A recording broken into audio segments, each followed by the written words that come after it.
Hi friends, ನಮಸ್ಕಾರ. ಮತ್ತೊಮ್ಮೆ ತಮಗೆಲ್ಲ ಪೂಯಾಸ್ ಕಿಚನ್ಗೆ ಸ್ವಾಗತ. ಗಣೇಶ ಚತುರ್ಥಿ ಹತ್ತಿರ ಬರ್ತಾ ಇದೆ. ಹಾಗೆ ಗಣೇಶನಿಗೆ ಪ್ರಿಯವಾದ ತಿನಿಸುಗಳಲ್ಲಿ ಮೋದಕ ಮೊದಲನೇ ಸ್ಥಾನ. ಅಂತಹ ಮೋದಕಗಳನ್ನ ಮಾಡೋದಕ್ಕೆ 2 ಸುಲಭವಾದ ವಿಧಾನಗಳಿದೆ. ಅದೇನು ಅಂತ ಇವತ್ತಿನ ನಮ್ಮ ವಿಡಿಯೋದಲ್ಲಿ ನೋಡೋಣ ಬನ್ನಿ.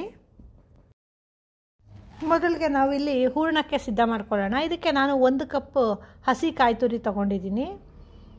ಹಾಗೆ ಅರ್ಧ ಕಪ್ಪಷ್ಟು ಬೆಲ್ಲ ತೊಗೊಂಡಿದ್ದೀನಿ. ಹಾಗೆ 3 ಏಲಕ್ಕಿ ಕೂಡ ಬಿಡಿಸಿ ಹಾಕ್ಕೊಂಡಿದ್ದೀನಿ. ಈಗ ಇದನ್ನು ನುಣ್ಣಗೆ ರುಬ್ಕೊಳ್ಳೋಣ. ಇದಕ್ಕೆ ನೀರು ಹಾಕ್ಕೊಳ್ಳೋ ಅವಶ್ಯಕತೆ ಇಲ್ಲ, ಯಾಕಂದರೆ ಬೆಲ್ಲ ಮತ್ತು ಕಾಯಿ ಸೇರಿದ್ರೆ ಅದು ನೀರು ಬಿಟ್ಕೊಳ್ಳುತ್ತೆ. ಹಾಗಾಗಿ ನೀರು ಹಾಕ್ಕೊಳ್ದಿರ ಹಾಗೆ ರುಬ್ಕೋಬೇಕು. ಈಗ ರುಬ್ಕೊಂಡಿರೋಂಥ ಮಿಶ್ರಣನ ನಾನು ಒಂದು ಪ್ಯಾನ್ಗೆ ಹಾಕ್ಕೊತಾ ಇದ್ದೀನಿ. ಹೀಗೆ ಈ ಎಲ್ಲ ಮಿಶ್ರಣನ ಪ್ಯಾನ್ಗೆ ಹಾಕ್ಕೊಂಡು ಮೀಡಿಯಮ್ ಫ್ಲೇಮಲ್ಲಿ ಈ ರೀತಿ ಫ್ರೈ ಮಾಡ್ಕೋಬೇಕು. ಈ ರೀತಿ ಫ್ರೈ ಮಾಡೋದ್ರಿಂದ ಬೆಲ್ಲದ ನೀರಿನಂಶ ಎಲ್ಲ ಹೋಗಿ ಒಳ್ಳೆ ಪಾಕ ಬರುತ್ತೆ. ನೋಡಿದ್ರೆ ಇದಾಗಲೇ ಈಗ ಸುಮಾರು ಒಂದು 10 ನಿಮಿಷಗಳ ಕಾಲ ಹುರಿದಿದ್ದೀನಿ. ಈಗ ಇದು ಚೆನ್ನಾಗಿ ಒಳ್ಳೆ ಪಾಕ ಬಂದಿದೆ ಮತ್ತು ನೀರಿನಂಶ ಎಲ್ಲ ಫುಲ್ ಡ್ರೈ ಆಗಿದೆ. ನೋಡಿ, ಈಗ ಸಂಪೂರ್ಣವಾಗಿ ಆಗಿದೆ. ನೀರಿನಂಶ ಎಲ್ಲ ಹೋಗಿ ಈ ರೀತಿ ಕೈ ಒದ್ದೆ ಮಾಡಿ ಈ ರೀತಿ ಸ್ವಲ್ಪ ಹಿಟ್ಟನ್ನ ತೊಗೊಂಡು ಈ ರೀತಿ ಉಂಡೆ ಮಾಡಿದ್ರೆ, ಈ ರೀತಿ ಉಂಡೆ ಬಂದರೆ ಈ ಪಾಕ ಸಿದ್ಧ ಆಗಿದೆ ಅಂತ. ನೋಡಿ, ಈಗ ಇದು ಸಿದ್ಧ ಆಗಿದೆ. ಇದನ್ನ ಪಕ್ಕಕ್ಕೆ ಇಟ್ಕೊಳ್ಳೋಣ. ಈಗ ಅಕ್ಕಿ ಹಿಟ್ಟನ್ನ ರೆಡಿ ಮಾಡ್ಕೊಳ್ಳೋಣ ಬನ್ನಿ. ಇಲ್ಲಿ ನಾನು 1.5 ಕಪ್ಪಷ್ಟು ನೀರನ್ನ ಹಾಕ್ಕೊತಾ ಇದ್ದೀನಿ. ಹಾಗೆ ಇದಕ್ಕೆ ರುಚಿಗೆ ತಕ್ಕಷ್ಟು ಉಪ್ಪು ಹಾಕ್ಕೊಳ್ತಾ ಇದ್ದೀನಿ. ಈಗ ಈ ಉಪ್ಪು ನೀರಲ್ಲಿ ಕರಗಲಿ. ಹಾಗೆ ನೀರು ಒಳ್ಳೆ ಚೆನ್ನಾಗಿ ಕುದಿ ಅಂಟಬೇಕು. ನೋಡಿ, ಈಗ ನೀರು ಕುದಿಯೋದಕ್ಕೆ ಸ್ಟಾರ್ಟ್ ಆಗಿದೆ. ಈಗ ನಾನು 1 ಕಪ್ಪಷ್ಟು ಅಕ್ಕಿ ಹಿಟ್ಟು ಹಾಕ್ಕೊತಾ ಇದ್ದೀನಿ. ಹೀಗೆ ಅಕ್ಕಿ ಹಿಟ್ಟು ಹಾಕಿದ್ಮೇಲೆ ಅದು ಹಾಗೆ ಬೇಯೋದಕ್ಕೆ ಬಿಡಬೇಕು, ಕೈ ಆಡಬಾರ್ದು. ಯಾಕಂದರೆ ಕೈ ಆಡಿದ್ರೆ ಗಂಟಾಗೋಗುತ್ತೆ. ಹೀಗೆ ಒಂದು 10 ನಿಮಿಷಗಳ ಕಾಲ ಬೆಂದರೆ ಸಾಕು. ನೋಡಿ, ಈಗ ಇದು ಒಂದು 10 ನಿಮಿಷ ಆಗಿದೆ. ಈಗ ಇದನ್ನು ಸ್ಟವ್ ಆಫ್ ಮಾಡಿ 1 ಸ್ಪೂನ್ ಸಹಾಯದಿಂದ ಈ ರೀತಿ ಮಿಕ್ಸ್ ಮಾಡ್ಕೊತಾ ಇದ್ದೀನಿ. ತುಂಬ ಬಿಸಿ ಇರೋದ್ರಿಂದ ಈ ರೀತಿ ಚೆನ್ನಾಗಿ ಮಿಕ್ಸ್ ಮಾಡಿಕೊಂಡ್ರೆ ಅದು ಗಂಟಾಗದೇ ಇರೋ ರೀತಿ ಚೆನ್ನಾಗಿ ಮಿಕ್ಸ್ ಆಗುತ್ತೆ. ಈಗ ಇದಕ್ಕೆ ನಾನು 1 ಸ್ಪೂನಷ್ಟು ತುಪ್ಪ ಹಾಕ್ಕೊತಾ ಇದ್ದೀನಿ. ಈ ಬಿಸಿನಲ್ಲಿ ತುಪ್ಪ ಚೆನ್ನಾಗಿ ಕರಗುತ್ತೆ. ಸ್ವಲ್ಪ ಇದನ್ನೆಲ್ಲ ಚೆನ್ನಾಗಿ ಮಿಕ್ಸ್ ಮಾಡಿ ಒಂದು 5 ನಿಮಿಷ ಸ್ವಲ್ಪ ತಣ್ಣಗಾಗೋದಕ್ಕೆ ಬಿಡೋಣ. ನೋಡಿ, ಈಗ ಇದು ತಣ್ಣಗಾಗಿದೆ. ಈಗ ಇದನ್ನು ಚೆನ್ನಾಗಿ ಕೈಯಲ್ಲಿ ನಾದ್ಕೋಬೇಕು. ಈ ರೀತಿ ಚೆನ್ನಾಗಿ ಕೈಯಲ್ಲಿ ನಾದ್ಕೊಳ್ಳೋದ್ರಿಂದ ಹಿಟ್ಟು ಒಳ್ಳೆ ಬನಿ ಬರುತ್ತೆ. ಹಾಗೆ ತುಂಬ ಸಾಫ್ಟಾಗಿರುತ್ತೆ. ಹಾಗಾಗಿ ಕಡುಬು ಕೂಡ ತುಂಬ ಟೇಸ್ಟಿಯಾಗಿ ಬರುತ್ತೆ. ನೋಡಿ, ಈಗ ಈ ರೀತಿ ಕೈಯಲ್ಲಿ ಎಲ್ಲ ಚೆನ್ನಾಗಿ ನಾದ್ಕೊಂಡಿದ್ದೀನಿ. ಹಾಗೆ ಉಂಡೆ ಕೂಡ ಮಾಡ್ಕೊತಾ ಇದ್ದೀನಿ. ಹೀಗೆ ಇರೋ ಹಿಟ್ಟನ್ನೆಲ್ಲ ಈ ರೀತಿ ಸಣ್ಣ ಸಣ್ಣ ಉಂಡೆಯನ್ನಾಗಿ ಮಾಡಿ ಇಟ್ಕೊಳ್ಳೋಣ. ನೋಡಿ, ಈಗ ಈ ಉಂಡೆಗಳೆಲ್ಲ ಮಾಡಿದ್ದಾಗಿದೆ. ಈಗ ಮೋದಕ ಮಾಡೋಣ ಬನ್ನಿ. ಇಲ್ಲಿ ನೋಡಿ, ನಾನೀಗ ಮೌಲ್ಡಲ್ಲಿ ಮೋದಕ ಮಾಡೋದು ಹೇಗೆ ಅಂತ ತೋರಿಸ್ತಾ ಇದ್ದೀನಿ. ಇದು ನೋಡಿ, ಇದು ಸಿಂಗಲ್ದು ಮೌಲ್ಡ್. ಇದಕ್ಕೆ ನಾನು ಒಳಗೆ ತುಪ್ಪ ಸವರ್ಕೊತಾ ಇದ್ದೀನಿ. ಯಾಕಂದರೆ ಅಕ್ಕಿ ಹಿಟ್ಟು ಮೆತ್ಕೊಬಾರ್ದಲ್ವ, ಅದಕ್ಕೋಸ್ಕರ ಈ ರೀತಿ ತುಪ್ಪ ಹಾಕ್ಕೊತಾ ಇದ್ದೀನಿ. ಈಗ ಹಿಟ್ಟನ್ನ ತಗೊಂಡು ಅರ್ಧ ಹಿಟ್ಟನ್ನ ಈ ಕಡೆ ಮತ್ತು ಇನ್ನು ಅರ್ಧ ಹಿಟ್ಟನ್ನ ಆ ಸೈಡ್ಗೆ ಈ ರೀತಿ ಹಾಕ್ಕೊತಾ ಇದ್ದೀನಿ. ಈ ರೀತಿ ಫುಲ್ ಕವರ್ ಆಗೋ ರೀತಿ, ಮತ್ತು ನಮಗೆ ಎಷ್ಟು ದಪ್ಪ ಬೇಕೋ ಅಷ್ಟು ದಪ್ಪ ಹಿಟ್ಟು ಬರೋ ರೀತಿ ಹೀಗೆ ಚೆನ್ನಾಗಿ ಪ್ರೆಸ್ ಮಾಡಿ ಹಾಕ್ಕೊಬೇಕು.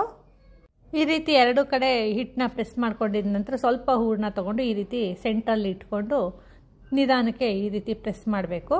ಇದನ್ನ ಚೆನ್ನಾಗಿ ಪ್ರೆಸ್ ಮಾಡಿ ತಳದಲ್ಲಿ ಈ ರೀತಿ ಹೋಲ್ ಇದೆಯಲ್ಲ ಅದನ್ನೆಲ್ಲ ಈ ರೀತಿ ಕ್ಲೋಸ್ ಮಾಡ್ಕೋಬೇಕು. ಈಗ ನಿಧಾನಕ್ಕೆ ತೆಗೆದ್ರೆ ನೋಡಿದ್ರ ನಮ್ಮ ಮೋದಕ ಸಿದ್ಧ ಆಗಿದೆ.